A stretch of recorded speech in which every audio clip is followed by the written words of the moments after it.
ಪಿಕ್ಕಿಂದಲೇ ಹೆಂಗೆ ತಿನ್ನೋದು ಅಂತ ಕೇಳಿದ್ರೆ ಹೆಂಗೆ ತಿನ್ನೋದು ಅಂತ ಕೇಳ್ತಾರೆ. ಸರಿ ಇಲ್ಲ ಜನ.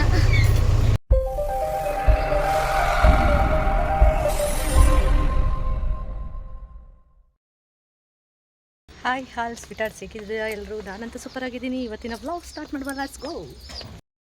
ಬೆಂಗಳೂರಲ್ಲಿ ಕೆಲಸ ಇತ್ತು ಅಂತ ಹೇಳ್ಬಿಟ್ಟು ಬೆಂಗಳೂರಿಗೆ ಹೋಗ್ತಾಯಿದ್ದೀವಿ. ಯಾಕೆ ಅಂತಂದರೆ ಅವಳಿಗೇನೋ ಆಫೀಸ್ ವರ್ಕ್ ಇದೆ, ಸೊ ಹಾಗಾಗಿ ಹೋಗೋಣ ಅಂತ ಹೇಳ್ಬಿಟ್ಟು ಹೋಗ್ತಾಯಿದ್ದೀವಿ. ವೆರಿ ಲಾಂಗ್ ಟೈಮ್ ನಾನು ಬಸ್ಸಿಗೆ ಹೋಗೋಣ ಅಂತ ಹೋಗ್ತಾ ಇರೋದು. ತುಂಬ ದಿನಗಳಿಂದ ಬಸ್ಸಿಗೆ ಹೋಗೇ ಇರಲಿಲ್ಲ. ಟ್ರೈನ್ ಜರ್ನಿ ಆಗಿತ್ತು, ಸೊ ಬಸ್ಸಿಗಂತೂ ಹೋಗಿರಲಿಲ್ಲ. ನೋಡುವ ಇವತ್ತು ಬಸ್ ಜರ್ನಿ ಹೇಗಿರುತ್ತೆ, ಎಷ್ಟು ಕಾಮಿಡಿ ಇರುತ್ತೆ. ನಾವಿಬ್ಬರು ಸೇರಿದ್ರೆ ಆಲ್ಮೋಸ್ಟ್ ಫನ್ನೇ ಇರುತ್ತೆ ತುಂಬ. ಹಾಗೆ ವಾಕಿಂಗ್ ಕೂಡ ಸ್ಟಾಪ್ ಮಾಡಿ ನಾನು ತುಂಬ ಆಗಿತ್ತು. ಇವಾಗ ನಡೆಯೋಕ್ಕಾಗ್ತಾಯಿಲ್ಲ, ಬಟ್ ಆದರೂ ನಡಿಲೇಬೇಕಲ್ಲ ಅಂತ ನಡೀತಾ ಇದ್ದೀನಿ. ಸೊ ಹೇಗಿರುತ್ತೆ ನಮ್ಮ ಜರ್ನಿ ಇವತ್ತು ಅಂತ ಹೇಳ್ಬಿಟ್ಟು ನೋಡುವ. ಎಷ್ಟು ಫನ್ ಇರುತ್ತೆ, ಎಲ್ಲಿ ಹೋಗ್ತೀವಿ, ಬ್ಯಾಂಗ್ಳೂರಲ್ಲಿ ಏನು ಮಾಡ್ತೀವಿ. ಸೊ ಪರ್ಸ್ನಲ್ ವರ್ಕ್ ಆದರೆ ತೋರ್ಸೋಕ್ಕಾಗಲ್ಲ. ಸೊ ಅಫಿಷಿಯಲ್ ಆದರೆ ಹೇಳ್ಬೋದು. ವ್ಲಾಗಲ್ಲಿ ಏನಾಗಿದ್ರೆ ತೋರಿಸ್ತೀನಿ ಡೆಫಿನೆಟ್ಲಿ. ನೋಡಿ ನಮ್ಮ ಮನೆ ಸುತ್ತಮುತ್ತ ಹೆಂಗಿದೆ ಅಂದರೆ ಈ ಥರ ವೆದರ್ ಇದೆ. ಸ್ವಲ್ಪ ಮಟ್ಟಿಗೆ ಸ್ಪೇಸ್ನ ಖಾಲಿ ಬಿಟ್ಟಿದ್ದಾರೆ, ಅದು ಕೆರೆ ಜಮೀನಾಗಿರೋದ್ರಿಂದ. ಸೊ ಗಾಡಿ ಆದರೆ ಮೇನ್ ರೋಡ್ ಕಡೆಯಿಂದ ಬರ್ತಿದೆ. ಇದು ವಾಕಿಂಗ್ ಆಗಿರೋದ್ರಿಂದ ಶಾರ್ಟ್ಕಟ್ ರೋಡಲ್ಲಿ ಹೋಗೋದು ಕೆರೆ ಏರಿ ಮೇಲೆ ನಾವು. ವಾಕಿಂಗ್ ಆದಮೇಲೆ ಸಿಟಿ ಬಸ್ಸಿಗೆ ಬಂದು ಅದು ಕೂತ್ಕೊಂಡೆ. ನೋಡಿ ನಮ್ಮ ಹಾಸನ ನಗರ ಪಾಲಿಕೆ ಆದಮೇಲೆ ಎಷ್ಟು ಕ್ಲೀನಾಗಿದೆ ಅಂದರೆ ತುಂಬ ಚೆನ್ನಾಗಿದೆ. ರೋಡು ಅಂತೂ ಅಕ್ಕಪಕ್ಕ ಒಂದು ಕಸ ಇಲ್ಲ, ಕಡ್ಡಿ ಇಲ್ಲ, ಒಂದೇನು ಗಲೀಜು ಬೆಳ್ಕೊಂಡಿಲ್ಲ. ಹಾಗೆ ರೋಡ್ಗಳಂತೂ ತುಂಬ ಸ್ಮೂತು, ತುಂಬ ಚೆನ್ನಾಗಿದೆ. ಒಂದೇ ಒಂದು ಹಳ್ಳ ಇಲ್ಲ, ಗುಂಡಿ ಇಲ್ಲ, ಅಲ್ಲಲ್ಲೇ ಪ್ಯಾಚೂ ಇಲ್ಲ, ಎಂಥದೂ ಇಲ್ಲ. ಅಯ್ಯೋ ಬಿಡಿಯಪ್ಪ, ದೊಡ್ಡ ಮನುಷ್ಯರು ವಿಷಯಗಳು ನಮ್ಗೆ ಯಾಕೆ ಬೇಕು ನೋಡಿ. ಆದರೂ ಏನೋ ಒಂಥರ ಕ್ಯೂರಿಯಸ್ ಆಗಿರುತ್ತಲ್ವ. ಹಾಸನ ನಗರ ಪಾಲಿಕೆ ಆದಮೇಲೆ ಯಾವ ಥರ ಇರುತ್ತೆ ಅಂದರೆ ಇದೇ ಥರ ಇರೋದು. ನಗರ ಪಾಲಿಕೆ ಆದಮೇಲೆ ನೋಡಿ ನೀವು ಕೂಡ ಸಿಟಿ ಅಂದರೆ ಹೀಗಿರಬೇಕಲ್ವೇ. ತುಂಬ ಚೆನ್ನಾಗಿದೆ. ಇದನ್ನು ನೋಡಬೇಕಾದವ್ರು ನೋಡಿ, ತಿಳ್ಕೊಬೇಕಾದ್ರೆ ತಿಳ್ಕೊಂಡ್ರೆ ತುಂಬ ಚೆನ್ನಾಗಿರುತ್ತೆ ಅಂತಲೇ ಹೇಳ್ತಾ, ಹಾಗೂ ಈಗೂ ನಾನು ಇಳಿಯೋ ಸ್ಟಾಪ್ ಅಂತೂ ಬಂದೇ ಬಿಡ್ತು. ಇನ್ನು ಇಳಿದು ಮತ್ತು ಬೆಂಗಳೂರು ಸ್ಟಾಪ್ ಕಡೆ ಹೋಗಬೇಕು. ಬಸ್ ಇಳ್ದಾಯಿತು, ಬೆಂಗಳೂರು ಸ್ಟಾಪ್ ಕಡೆ ಹೋಗ್ತಾ ಇದ್ದೀನಿ ನಾನು. ಇನ್ನು ನಾನು ಬೆಂಗಳೂರು ಬಸ್ ಸ್ಟ್ಯಾಂಡ್ ಕಡೆ ಹೋಗ್ತಾ ಇದ್ದೀನಿ. ಹಾಗೆ ನನ್ನ ಫ್ರೆಂಡ್ಗೆ ಫೋನ್ ಮಾಡಿದ್ದೆ. ಅವಳು ನಾನ್ ಸ್ಟಾಪ್ ಗಾಡಿ ಎಷ್ಟು ಗಂಟೆಗಿದೆ ಕೇಳ್ಕೊಳ್ಳೆ ಅಂತ ಹೇಳಿದ್ಲು. ಸರಿ ಅಂತ ಬಂದೆ. ಆ ಕಡೆಯಿಂದ ಈ ಕಡೆಗೆ ಬಂದರೆ ಆಲ್ರೆಡಿ ಒಂದು ನಾನ್ ಸ್ಟಾಪ್ ಗಾಡಿ ಇತ್ತು ರೆಡಿಯಾಗಿ. ಅವಳು ಒಂದು 10 ಮಿನಿಟ್ಸಲ್ಲಿ ಬರ್ತಾಳೆ ಅಂತೇಳಿ ನಾನು ಬಸ್ಸಿಗೆ ಹತ್ತಿ ಹೋಗಿ ಕೂತ್ಕೊಂಡು ಆಮೇಲೆ ಮತ್ತೆ ತಿರ್ಗಾ ಹಿಡಿಯೋ ಥರ ಪರಿಸ್ಥಿತಿ ಆಯಿತು. ಯಾಕೆ ಅಂದರೆ ಇನ್ನು ಮನೆಯಿಂದ ಮಡಿಕೆಗೇಳಿ ಕುಟ್ಕೆಗೇಳಿ ಬರೋ ಅಷ್ಟರೊಳಗೆ ಆ ಬಸ್ಸು ಹೊರಟೋಗಿತ್ತು. ಸೊ ನಾನಂತೂ ಕಾಯ್ದಿದ್ದೆ ಬಾಕಿ. ಮೆಲ್ಲಕ್ಕೆ ಬರ್ತಾಯಿದ್ದಾಳೆ. ಅವಳು ಅಂದ್ಕೊಂಡಿದ್ದಾಳೆ ನಾನು ಫೋನ್ ನೋಡ್ಕೊತೀನಿ ಅಂತ, ಬಟ್ ನಾನು ಅವಳು ವೀಡಿಯೋ ಮಾಡ್ತಾಯಿದ್ದೀನಿ ಅಂತ ಅವಳಿಗೆ ಗೊತ್ತೇ ಆಗಿಲ್ಲ. ನನ್ನನ್ನು ಫುಲ್ ಮಾಡೋಕ್ಕೆ ಬಂದಳು, ಅವಳೇ ಫೂಲ್ ಆಗೋದ್ಲು. ಹೆಂಗೆ ನಾವು ಯಾರಾದರೂ ನಮ್ಮನ್ನು ಫೂಲ್ ಮಾಡೋಕ್ಕೆ ಬಂದರೆ ನಾವಂತೂ ಫೂಲ್ ಆಗೋದೇ ಇಲ್ಲ. ಕಿಸಿತಾ ಬರ್ತಾವಳೆ. ಈಗ ನೋಡಿ ಬರೋದು ಬಂದ್ಬಿಟ್ಟು 1 ಅವರ್ 2 ಅವರ್ ವೇಟ್ ಮಾಡಿಸಿ ಕಿಸಿತಾ ಬರ್ತಾವಳೆ. ಆ್ಯಕ್ಚುಲಿ ಹೇಳ್ಬೇಕಂದ್ರೆ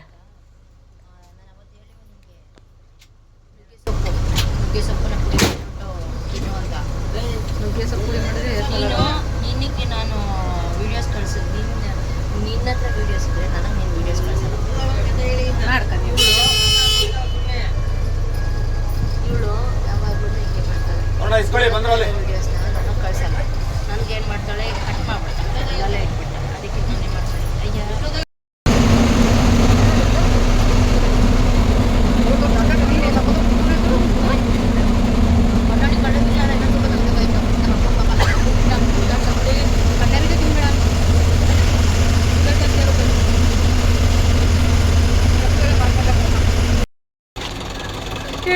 ಐಸ್ ಕ್ರೀಮ್ ಕೊಡಿಸ್ತೀನಿ ಅಂತ ಬಂದ್ಲು ಫ್ರೆಂಡ್ಸ್.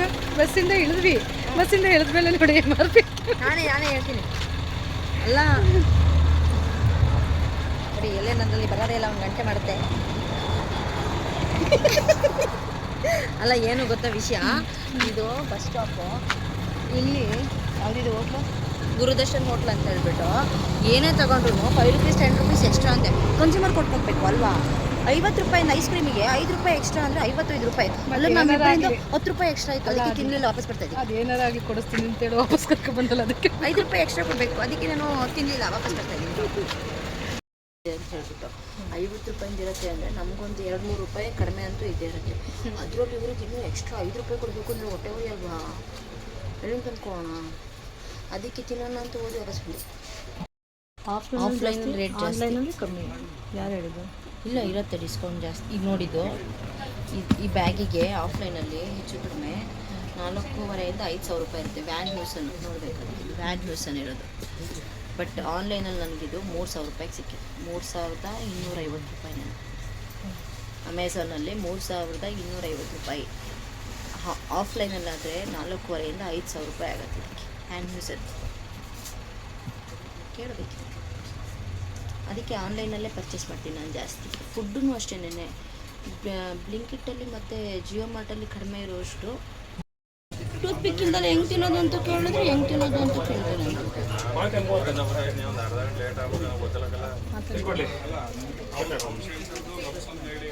ಜನರಿಗೆ ಅಹಂಕಾರ ಜಾಸ್ತಿ ಅಲ್ವಾ?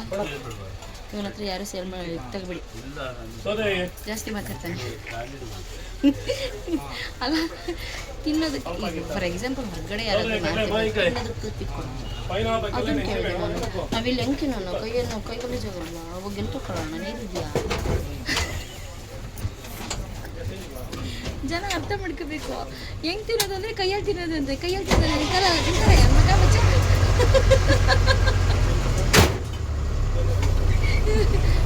ನಾವತ್ತು ನಾನು ಮಾತಾಡಿದ್ರೆ ಒಂದೆರಡು ನಾಕಾಡ್ಬಿಡ್ತೀವಿ ನಾವು. ಸರಿ ಇಲ್ಲ ಜನ. ಮೊದಲೇ ನಿನ್ನ ಫ್ಯಾನ್ ಫಾಲೋವರ್ ಒಬ್ರು ಹಿಂದೆಗಡೆ ಕೂತಿದ್ದಾರೆ. ಕೂತ್ರೆ ಕೂರ್ಲೆ ಬೇಡ, ಅಲ್ಲ ನಾನು ಕೇಳಿದ್ದು ಟೂತ್ ಪಿಕ್ ಏನೋ ಇಲ್ವಾ, ಹೆಂಗೆ ತಿನ್ನೋದು ಅದನ್ನು ಅಂತ. ಅವ್ನು ಅರ್ಥ ಮಾಡ್ಕೊಬೇಕಲ್ವಾ? ಹಾಂ, ಹೇಳ್ಬಾರ್ದು, ಯಾಕೆ ಬೇಕು? ಅವ್ನು ಅದನ್ನು ಅರ್ಥ ಮಾಡ್ಕೊಳ್ಳೋದಲ್ಲೇ ಕೈಯಲ್ಲಿ ತಿನ್ನೋದು ಅಂದರೆ ಇನ್ನೇನು ಎಲ್ಲರೂ ಕಾಲಲ್ಲ ತಿಂತಾರೆ. ಬಾಯಲ್ಲಿ ತಿನ್ನೋದು ಕೈಯಲ್ಲಿ ತಿನ್ನೋದು, ಕೈಯಲ್ಲಿ ತಿನ್ನೋದು ಅಂದರೆ ನನಗೆ ಒಂದು ಅನಿಸಿದ್ದು ಇಬ್ಬರು ಕಾನ್ವರ್ಸೇಷನಲ್ಲಿ ಮಣ್ಣಿನ ವಿಷಯ ಆಗ್ಬಿಟ್ಟು ನಾನು ಮಣ್ಣು ಅಂತಲೇ ಅಂದಿಲ್ಲ, ಮಣ್ಣು ಅಂತ ಮೇ ಬಿ ಅವನಿಗೆ ಸರಿಯಾಗಿ ಕೇಳಿಸ್ತಿಲ್ಲ ಪದ ಅನ್ಸುತ್ತೆ. ಅವನೇನು ಲೈಫಲ್ಲಿ ಮಾರ್ಬೇಕಾದ್ರೆ ಹುಷಾರಾಗಿ ಮಾಡ್ತಾನೆ. ಅಲ್ಲ, ಅವ್ನು ಮಾರೋನ್ಗೆ ಎಷ್ಟು ಇರಬೇಕಾದ್ರೆ ಕೊಳ್ಳೋರ್ಗೆ ಎಷ್ಟು ಇರಲ್ಲ.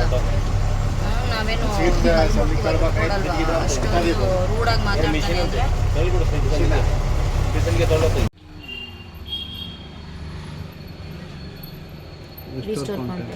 ಇಲ್ಲ ಗೂಗಲ್ ಸಿಂಕ್ ಆಗಿದೆಯಾ ನೋಡಬೇಕು. ಬರೀ 12 ತೋರಿಸ್ತಾ ಇದೆ. ಹಾಂ, ಸಿಂಕು ಇನ್ನು 5 ಕೊಟ್ಟಿದ್ದೆ. ಯಾರು ಬಿಡಬೇಕು ಅಂತ ಚಿತ್ರ ಅಂತ ಬಿಡ್ತಾರೆ. ಈ ಹೊಟ್ಟೆ ಸಿದೆ ನನಗೆ, ಹೊಟ್ಟೆ ಸಿದೆ.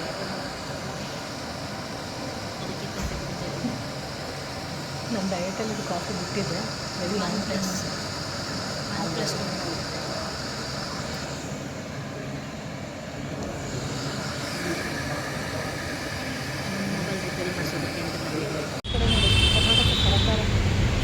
ಇಲ್ಲೆಲ್ಲ ಮಾಡಂಗಿಲ್ಲ, ಹಂಗೆ ಕರ್ನಾಟಕ ಸರ್ಕಾರದ್ದು ಹೊಡಿತಾರೆ. ಚಾನ್ಸೇ ಇಲ್ಲ. ಒಂದೊಂದು ಆಫೀಸ್ಗಳಲ್ಲಿ ಮಾಡಂಗಿಲ್ಲ ಅಂತ ಯಾರು ಅಬ್ಜೆಕ್ಷನ್ ಮಾಡಲ್ಲ. ಮಾಡಿದ್ರೆ ಏನು ಮಾಡೋದು? ಅವರು ಎಲ್ಲ ಕಾರಣ ನೋಡಿ ಪಾಪ. ಅವರು ನಮ್ಮ ಏನಾದರೂ ತುಂಬ ಆಸೆ ಆಗಿದೆ ಕಾರ್ ತಗೋಬೇಕು ಅಂತ. ಎಂತೆಂಥ ವೆರೈಟೀಸ್ ಆಫ್ ಕಾರ್ಗಳಿದ್ದಾವೆ. ಜಾಸ್ತಿ ಸಪೋರ್ಟ್ ಮಾಡಿ ಅವಾಗ ತಗೋಬೋದು. ಜಾಸ್ತಿ ಸಪೋರ್ಟ್ ಮಾಡಿ, ಫಸ್ಟ್ ನನಗೆ ಮಾಡಿ ಆಮೇಲೆ ಅವಳಿಗೆ ಮಾಡಿ. ಬೇಡಪ್ಪ, ಫಸ್ಟ್ ನನ್ನ ಫ್ರೆಂಡಿಗೆ ಸಪೋರ್ಟ್ ಮಾಡಿ. ಇದು ಕಾರ್ ತಗೊಳ್ಳೋ ಆಸೆ ಇದೆಯಂತೆ, ಒಂದು ಕಾರ್ ತಗೊಳ್ಳಿ. ನಾವು ಬಂದಿದ್ದ ಆಫೀಸಲ್ಲಿ ಕನ್ನಡದಲ್ಲಿ ಅರ್ಜಿ ಬರೆದು ಕೊಡ್ತಾ ಇದ್ದಾರೆ. ನನಗಂತೂ ಫುಲ್ ಪ್ರೌಡ್ ಫೀಲ್ ಆಯಿತು ನನ್ನ ಫ್ರೆಂಡ್ ಮೇಲೆ. ಕನ್ನಡನ ಉಳಿಸ್ತಾ ಇದ್ದಾರೆ, ಕನ್ನಡನ ಬೆಳೆಸ್ತಾ ಇದ್ದಾರೆ, ಕನ್ನಡಕ್ಕೆ ಜೈ ಅಂತ ಇದ್ದಾರೆ. ನನ್ನದಂತೂ ಕಾರ್ ನೋಡೋದೇ ಆಗೋಯ್ತು. ನನಗೆ ತುಂಬ ಕ್ರೈವಿಂಗ್ಸ್ ಅಂತಲೇ ಹೇಳ್ಬೋದು. ಕಾರ್ ಕಂಡ್ರೆ ನನಗೆ ತುಂಬ ಆಸೆ ಇದೆ. ಒಳ್ಳೆ ಕಾರ್ ತೊಗೋಬೇಕು ಅನ್ನೋ ಒಂದು ಕನಸು ಕೂಡ ಇದೆ. ಯಾವತ್ತು ಇದೆ ಇರುತ್ತೋ ಏನೂ ಗೊತ್ತಿಲ್ಲ. ನಾವಂತೂ ವಿಶ್ವೇಶ್ವರಯ್ಯ ಕೇಂದ್ರ ಬಂದಿದ್ವಿ. ಅಲ್ಲಿಗೆ ಬಂದು ಕೆಲಸ ಆಫೀಸಿಗೆ ಹೋಗಿ ಒಂದು ಸರಿ ಅಲ್ಲಿದು ಏನು ಸಂಬಂಧಪಟ್ಟಿದ್ದು ಏನಕ್ಕೆ ಬಂದಿದ್ದು ಅಲ್ಲಿ ಹೋಗಿ ವಿಚಾರಿಸಿದ್ದು. ಎಷ್ಟು ದೊಡ್ಡ ಬಿಲ್ಡಿಂಗ್ ಅಂದರೆ ತಲೆ ಗರ್ರ ಗರ್ರ ಗರ್ರ ಅಂತ ಇತ್ತು. ಸೊ ಊಟ ಮಾಡೋಕ್ಕೆ ಅಂತ ಹೋಟೆಲಿಗೆ ಹೋಗ್ತಾ ಇದ್ದೀವಿ. ಊಟನೇ ಮಾಡಿರಲಿಲ್ಲ. ಆಲ್ರೆಡಿ 5:30 ಆಗಿತ್ತು. ನಾವು 5:30ಗೆ ಊಟ ಮಾಡಿದ್ವಿ ನೋಡಿ. ಇವಾಗ ಊಟ ತೊಗೊಂಡು ಊಟ ಮಾಡೋಕ್ಕೆ ಹೋಗ್ತಾ ಇದ್ದೀವಿ. ಹಾಗೆ ಊಟ ಎಲ್ಲ ಮುಗಿಸ್ಕೊಂಡು ಬರ್ತಾ ವಿಧಾನಸೌಧದ ಮುಂದೆ ಬಂದ್ವಿ. ಅದೊಂದು ಸರಿ ನೋಡುವ, ವಿಡಿಯೋ ಮಾಡುವ ಅಂತ ಅಂದ್ಬಿಟ್ಟು ಇಲ್ಲಿವರೆಗೆ ಬೆಂಗಳೂರಿಗೆ ಹೋದಾಗ ವಿಧಾನಸೌಧಕ್ಕೆ ಬಂದೇ ಇರಲಿಲ್ಲ. ನಾವು ಆಟೋದಲ್ಲಿ ಹೋಗ್ತಾ ಇದ್ವಿ. ಬಸ್ ಸ್ಟಾಪಿಗೆ ಹೋಗೋಣ ಅಂತ ಹೇಳ್ಬಿಟ್ಟು. ಬಟ್ ಅಲ್ಲಿ ಎಲ್ಲರೂ ವಿಧಾನಸೌಧದ ಮುಂದೆ ಫೋಟೋ ವಿಡಿಯೋಸ್ ಮಾಡ್ಕೊಳ್ಳೋದ್ರಿಂದ ನಾವು ಕೂಡ ಇರಲಿ ನಮ್ಮದು ಅಂತ ವ್ಲಾಗಿಗೆ ಅಪ್ಲೋಡ್ ಮಾಡೋಣ ಅಂತ ಹೇಳ್ಬಿಟ್ಟು ಅವ್ರ ಹತ್ರ ರಿಕ್ವೆಸ್ಟ್ ಮಾಡಿದ್ವಿ. ಸೈಡಿಗೆ ಹಾಕಿದ್ರು. ಸೊ ಕೇಳಿದ್ವಿ ಅಲ್ಲಿ ತೆಗಿಬೋದಾ ಏನು ಫೈನ್ ಗೀನ್ ಹಾಕ್ತಾರೆ ಅಂತ ನೋಡಿದ್ವಿ. ನಾನಂತೂ ಆಟೋದಲ್ಲೇ ಕುತ್ಕೊಂಡು ವಿಡಿಯೋ ಮಾಡ್ತಾ ಇದ್ದೆ. ಸೊ ಯಾರಾದರೂ ಮೊಬೈಲ್ ಕಿತ್ಕೊಂಡು ಹೋದ್ರೆ ಅಂತ ಹೇಳ್ಬಿಟ್ಟು ಸ್ವಲ್ಪ ನಿಧಾನಕ್ಕೆ ನಿಲ್ಲಿಸ್ಬಿಟ್ಟೇನೆ ಹೋಗಿ ಹತ್ರದಿಂದ ವಿಡಿಯೋ ಮಾಡುವ ಅಂತ ನನಗೆ ಅನಿಸಿದ್ದು. ಸೊ ಮೊದಲು ತುಂಬ ಹತ್ರಕ್ಕೆ ಹೋಗಿ ವಿಡಿಯೋ ಮಾಡ್ಬೋದಿತ್ತು. ಇವಾಗ ಸ್ವಲ್ಪ ಕಷ್ಟ. ಎಲ್ಲ ಕಡೆ ತುಂಬ ನೀಟಾಗಿ ಕ್ಲೋಸ್ ಮಾಡಿದ್ದಾರೆ, ಎಲ್ಲೂ ಹೋಗೋಕ್ಕಾಗಲ್ಲ. ಸೊ ನಾವು ಆಟೋ ಬಿಟ್ಟು ಇಳಿದು ಇವಾಗ ಹೋಗೋಣ ವಿಡಿಯೋ ಮಾಡೋಣ ಅಂತ ಹೋಗ್ತಾ ಇದ್ದೀವಿ.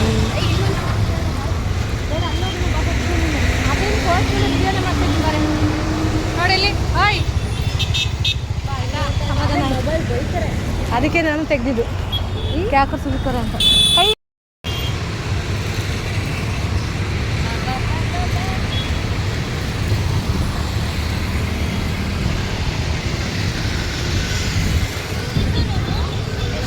ಬೆಂಗಳೂರಿಗೆ ಬಂದಾಗ ಒಂದು ದಿವಸ ಒಂದು ಫೋಟೋ ತೆಗೆದಿಲ್ಲ.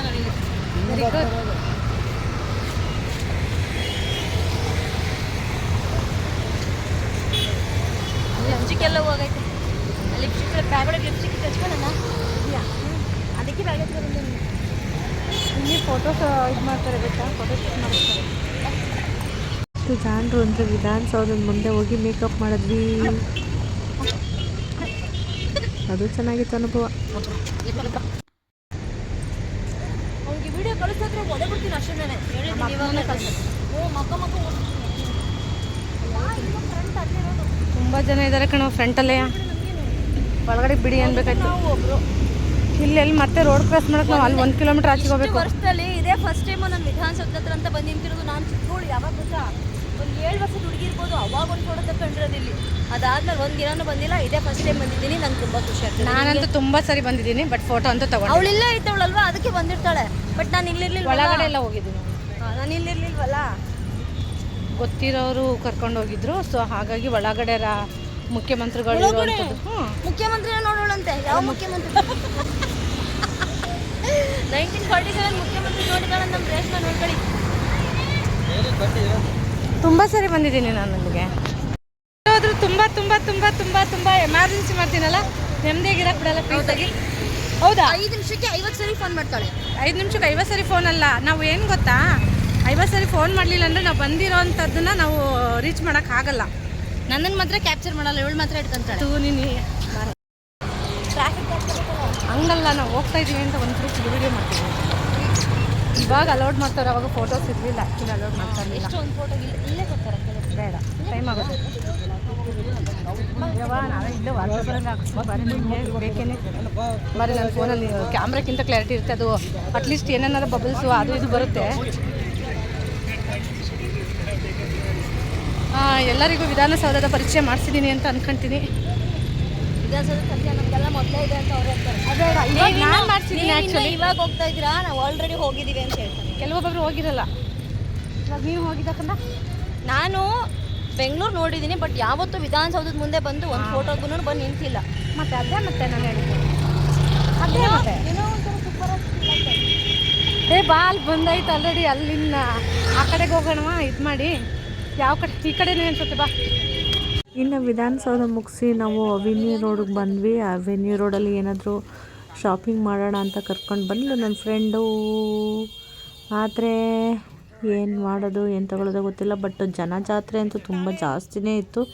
ಸಂಜೆ ಆದರೂ ಕೂಡ ಒಂದು ಸ್ವಲ್ಪನೂ ಜನ ಕಮ್ಮಿ ಆಗಿರಲಿಲ್ಲ. ಅದೇ ಒಂದು ಮಿರಾಕಲ್ ಅಂತಲೇ ಹೇಳ್ಬೋದು. ಸೊ ಎಲ್ಲಂದರಲ್ಲಿ ಜನಗಳ ಜಂಗುಳಿ ಜಾಸ್ತಿನೇ ಇರುತ್ತೆ. ಇಲ್ಲಂತೂ ಸ್ವಲ್ಪ ಭಯನೇ ಇರುತ್ತೆ. ಯಾಕೆಂದ್ರೆ ಅನೌನ್ಸ್ ಮಾಡ್ತಾ ಇರ್ತಾರೆ, ನಿಮ್ಮ ಮೊಬೈಲು, ನಿಮ್ಮ ದುಡ್ಡು, ಜೇಬು ಕಳ್ಳರಿರುತ್ತಾರೆ, ಪರ್ಸ್ ಕಳ್ಳರಿರುತ್ತಾರೆ, ನಿಮ್ಮ ಗೋಲ್ಡ್ ಕಳ್ಳರಿರುತ್ತಾರೆ, ಹುಷಾರಾಗಿರಿ ಅಂತ. ಹಾಗೆ ರೋಡಲ್ಲಿ ಬರಬೇಕಾದ್ರೆ ಅಣ್ಣಮ್ಮ ತಾಯಿಯ ಮೆರವಣಿಗೆ ಕೂಡ ಸಿಕ್ತು. ನನಗಂತೂ ತುಂಬ ಖುಷಿಯಾಯಿತು. ಯಾಕೆಂದ್ರೆ ಅಲ್ಲಿ ಕೇಳಿದು ಯಾವ ದೇವತೆ ಅಂದರೆ ಅಣ್ಣಮ್ಮ ತಾಯಿ ಅಂತ ಹೇಳ್ಬಿಟ್ರು. ನನಗಂತೂ ಸಿಕ್ಕಾಬಿಟ್ಟೆ ಖುಷಿ ಆಗ್ಬಿಡ್ತು. ಅಣ್ಣಮ್ಮ ದೇವ್ರು ನೋಡಿ ಏನೋ ಪುಣ್ಯ ಮಾಡಿದ್ವಿ ನಾವು ಆ ತಾಯಿ ಪಡೆ ನೋಡೋದಕ್ಕೆ. ತಗೊಳ್ಳುವಂಥ ಒಂದು ಶಾಪಿಗೆ ಹೋದ್ವಿ. ಶಾಪಲ್ಲಿ ಕೆಲವೊಂದೊಂದು ಸರಗಳು ತುಂಬ ಚೆನ್ನಾಗಿ ಕಾಣಿಸ್ತಾ ಇತ್ತು. ನೈಸ್. ಈಗ ಬರೋ ಹೋಗಿ ಕೈಗಳೆಲ್ಲ ನೋವಾಗಿ ನಿದ್ದೆ ಬರ್ತೈತೆ ಫ್ರೆಂಡ್ಸ್. ನಿದ್ದೆನಾ? ಹೇಗಾದ್ವಿ ಅನ್ನೋ ಥರ ಹಾಗಾಗಿದ್ದೀವಿ ಫ್ರೆಂಡ್ಸ್. ಮೆಜೆಸ್ಟಿಕ್ಕಿಗೆ ಇಷ್ಟೊತ್ತಲ್ಲಿ ಬಂದು ಇಳ್ದಿದ್ವಿ ಇಬ್ರು. ನಾವು ಮನೆಗೆ ಹೋಗೋ ಹೊತ್ತಿಗೆ ರಾತ್ರಿ 12 ಗಂಟೆ ಆಗುತ್ತೆ. ಹಾಂ, ಎಕ್ಸಾಕ್ಟಾಗಿ ಆಗುತ್ತೆ 12 o'clock. ನೋಡಿ ನಮ್ಮ ಮೆಜೆಸ್ಟಿಕ್ ನೈಟ್ ಹೊತ್ತಲ್ಲಿ ಹೆಂಗಿದೆ ಅಂತ. ಇನ್ನು ಅಲ್ಲಿಂದ ನಡ್ಕೊಂಡು ಬಂದು ಬಸ್ ಹತ್ತಿದ್ವಿ. ನಾನ್ ಸ್ಟಾಪ್ ಗಾಡಿಗೆ ಹತ್ತಿದ್ವಿ. ಬಸ್ಸಲ್ಲಿ ಕೂತ್ಕೊಂಡು ಪಕ್ಕದವರು ವಿಡಿಯೋ ಮಾಡಿದ್ರೆ ಒಂಥರ ಮುಖ ನೋಡ್ಕೊಂಡು ಮುಖ ಸಂಡ್ರಿಸ್ತಾ ಇದ್ರು. ನನಗೆ ಬೇಜಾರಾಯಿತು. ವಿಡಿಯೋ ಮಾಡೋದ್ರಿಂದ ಅವ್ರಿಗೇನು ಪ್ರಾಬ್ಲಮ್ ಆಗುತ್ತೆ, ಸೊ ಅವ್ರನ್ನ ಬಿಟ್ವಿ. ನಾವಿಬ್ಬರೇ ವಿಡಿಯೋ ಮಾಡ್ಕೊಂಡ್ವಿ. ವಿಡಿಯೋ ಮಾಡೋದ್ರಿಂದ ಕೆಲವೊಬ್ಬರಿಗೆ ಪ್ರಾಬ್ಲಮ್ ಆಗುತ್ತೆ ಅಂತ ಅನಿಸುತ್ತೆ. ಸೊ ನಾನೇನು ತಲೆ ಕೆಡ್ಸ್ಕೊಳ್ಳಲ್ಲ, ತೀರ ನಮ್ಮ ವಿಡಿಯೋ ನಾವು ಮಾಡ್ಕೊಳ್ತಾ ಇರ್ತೀವಿ. ಅವ್ರು ಬೇಕಂದರೆ ಬರಲಿ, ಬೇಡ ಅಂದರೆ ಬಿಡಲಿ. ಕೆಲವೊಬ್ಬೊಬ್ರು ವಿಡಿಯೋ ಮಾಡಿದ್ರೆ ಒಂಥರ ಆಡ್ತಾರೆ. ಯಾಕೆ ಹಂಗೆ ಆಡ್ತಾರೋ ಗೊತ್ತಿಲ್ಲ, ಮೈ ಒಳಗಡೆ ಇರುವೆ ಬಿಟ್ಕೊಂಡಂಗೆ ಆಡ್ತಾರೆ. ಬಟ್ ಅದನ್ನು ತಿಳ್ಕೊಬೇಕು, ಅದೊಂದು ಫ್ಯಾಷನ್. ಅವರು ವಿಡಿಯೋ ಮಾಡ್ತಾರೆ, ಅವರಿಗೆ ಫ್ಯಾಷನ್ ಇದೆ ಅಂತ ಯಾರು ಅರ್ಥ ಮಾಡ್ಕೊಳ್ಳಲ್ಲ ಕೆಲವೊಬ್ಬರು. ಹಾಗೆ ಮಧ್ಯೆ ಬಸ್ ನಿಲ್ಲಿಸಿದಾಗ ಪಾನಿಪುರಿ ಕೂಡ ತಿಂದ್ವಿ. ನನ್ನ ಫೇವ್ರೆಟ್ಟು ಪಾನಿಪುರಿ ಸಿಗಲಿಲ್ಲ. ಮಸಾಲೆ ಪುರಿ ತಿನ್ನಬೇಕಾದ ಸಂದರ್ಭ ಬಂತು.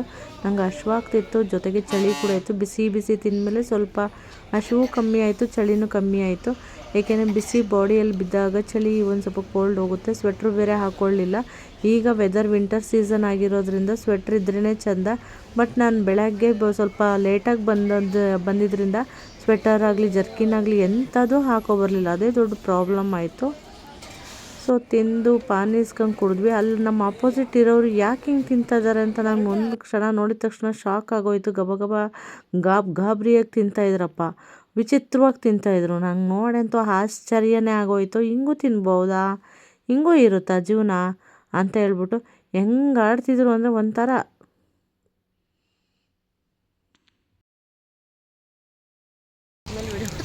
ಫ್ರೆಂಡ್ಸ್ ನೋಡಿ, ನಾವಿಬ್ಬರು ಬೆಂಗಳೂರು ಮುಗಿಸ್ಕೊ ಬಂದಿರೋದು ಕರೆಕ್ಟಾಗಿ 12 ಕಾಲಾಗಿದೆ. ಮನೆಗೆ ಹೋಗ್ತಾ ಇದ್ದೀನಿ. ಮನೆಗೆ ಹೋಗಿ ವಿಡಿಯೋ ಎಂಡ್ ಮಾಡ್ತೀನಿ. ಬಾಯ್. ಹುಷಾರಾಗಿ ಹೋಗಿ ಯಜಮಾನ್ರಿಗೆ. ಖುಷಿ ನೋಡು, ಖುಷಿ ನೋಡಲಿ ಹೆಂಗೋಯ್ತವ್ರು ನಿಮ್ಮ ಮನೆಯವರು.